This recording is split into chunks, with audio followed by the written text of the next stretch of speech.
The Mesa Chamber of Commerce Inside Business Podcast brings you a unique view of Mesa through its vibrant business community and the subjects that are important. The podcast is produced in the Mesa Chamber of Commerce Media Studio. Our podcast is hosted by Mesa Chamber of Commerce CEO Sally Harrison. Please enjoy this episode of the Mesa Chamber Inside Business Podcast. Hi, I'm Sally Harrison, president of the Mesa Chamber of Commerce, and today in our podcast studio we have Alan Jones with Floor Coverings International. Alan, welcome. Well, thank you, Sally. Of really course. appreciate you having me on. Of course, we're welcome, and we're excited to have you here. Let's start with a little history, because I understand you served in the Army before starting your floor business. That's a big change, right?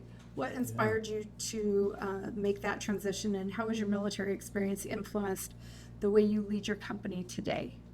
Yeah, well, I actually got out of the military right after the Gulf War, so it was a very formative period in my life. I can imagine.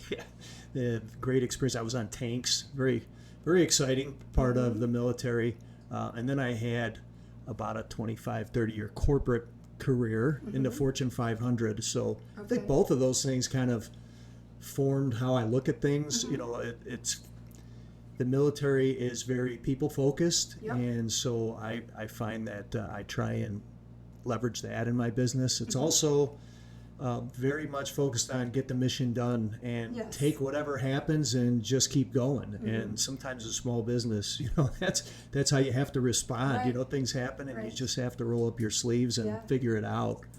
So that's kind of how the military helped me. And Yeah, that's great. Where were you stationed? I was in Schweinfurt, Germany. Okay. Nice.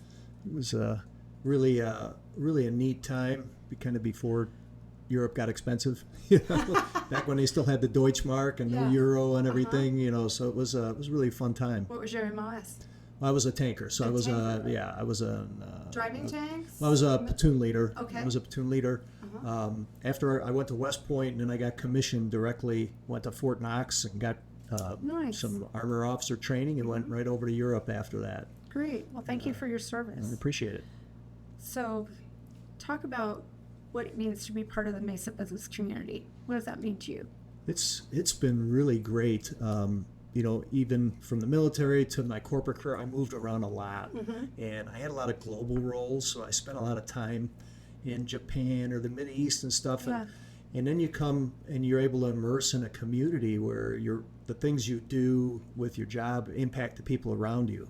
And, you know, Mesa just seems like it has such a direction, you know, between the chamber and the city, knows what it wants to be.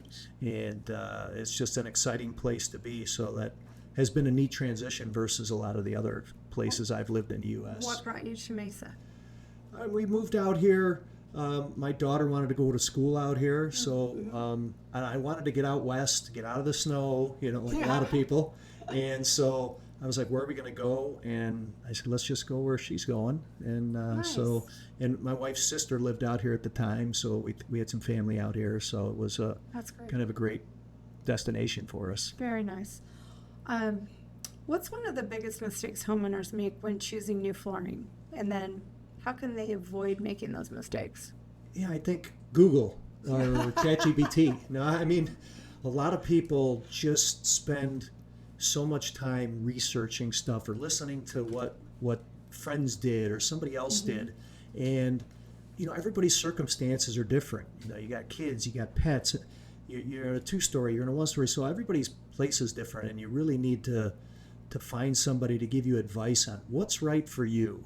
Because just because a flooring is right for somebody else doesn't mean it's right for you. And I think a lot of people get pressured into this is what somebody else has. And I get into a lot of homes that are like, well, my sister has this, or my mom said we should do this. And I'm like, well, let's figure out what's right for you. So don't feel that you have to follow a trend or you have to follow what your neighbors are doing or something. I think it's really understand what's right for you, what's right for your family, and make your decisions that way. Good advice.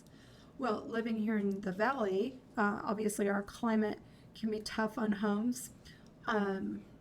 how does the Arizona desert climate influence flooring choices that you would maybe recommend to somebody? Yeah, you definitely need to take this weather into account and all the dust and the dryness. We get a lot of people from like the Northwest or the Northeast out here, and they're like, hey, I have beautiful hardwood in my home. Let's do that, solid hardwood. I'm like, it's really not that good in this climate. It doesn't hold up well. So I kind of drive them towards an engineered hardwood or even a laminate. Today's laminates, a lot of times you can't even tell, nice, yeah. and they're so scratch resistant. So usually pushing people in that direction. And then if people do want to do carpet, I try and get them to do something that's low pile, really dense, something that isn't going to be a big dust trap, because you get that long shaggy carpet and it really doesn't do well with all that dust. So those are a couple of things I recommend. Or, if somebody's got a one-story doing a porcelain, porcelain holds up. That's the toughest thing out there, and it lasts a long time, and it's great for, wear and color retention and everything. So that's one thing you'll find a lot more out here than you will in other parts of the country. Okay. What's something people are usually surprised to learn about you? I tell people I was adopted, and a lot of people are adopted. It's not that unusual, but I met my birth mother when I was 50. Oh, wow. Yeah, and it was interesting because 50. She lived like 10 miles from the hospital where I was born. So she never left there. So my whole time growing up, she wasn't really that far away from me. At that time, there were closed adoptions. So through a lot of stuff later in life, I just had time on my hands, and I just happened to look through some stuff through Ancestry. I found some things, and through a trail, I ended up finding her, and she was right there outside of Chicago where I grew up. So it was kind of neat. And then I found out I was an only child. I found out I had 4 half siblings. So that was kind of cool. neat. Yeah. So it was neat. Yeah. That's a long time. Yeah. A lot of people find out.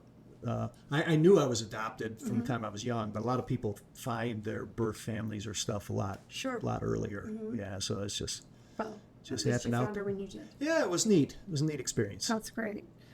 As you reflect on your journey, sounds like you've done a lot. You've been a lot of places. What's one piece of advice that has stayed with you, and what advice would you pass along to your younger self? Yeah, I think just going back to what I was saying about it's all about the people.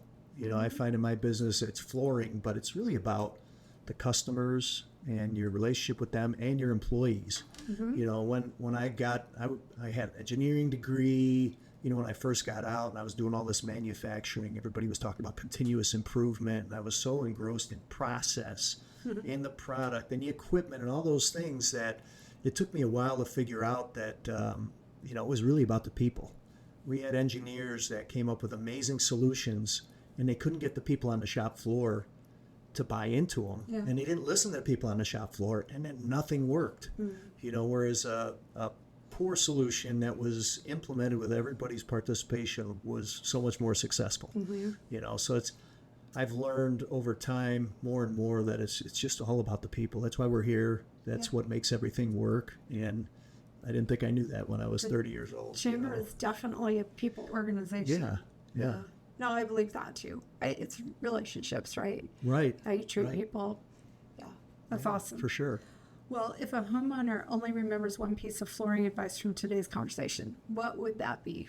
What should it be? Yeah, it should be, don't be afraid to get what you want and define what you want. Don't let other people talk you out of your vision for what you want to do. Yeah.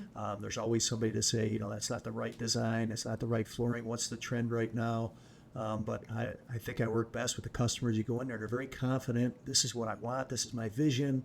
Let's make it happen and be unafraid. So I think that's the best way to approach a project, and don't let other people dictate what you should do. Nice. Well, I appreciate you coming in. If somebody wants to learn more about Floor Coverings International or you, how should they get a hold of you? They can call our main line, 480-590-6818.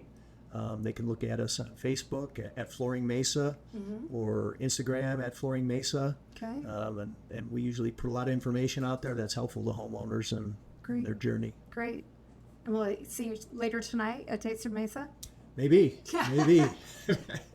All right. Well, thank you for being a really involved chamber member and for what you do in your service. And hopefully we can get some listeners that will say, no, it's time.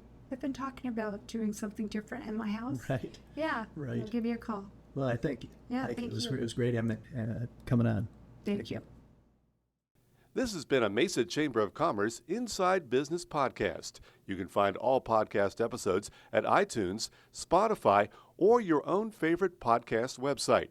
You can also find them online at mesachamber.org. Content of this podcast is copyright the Mesa Chamber of Commerce, unless otherwise noted.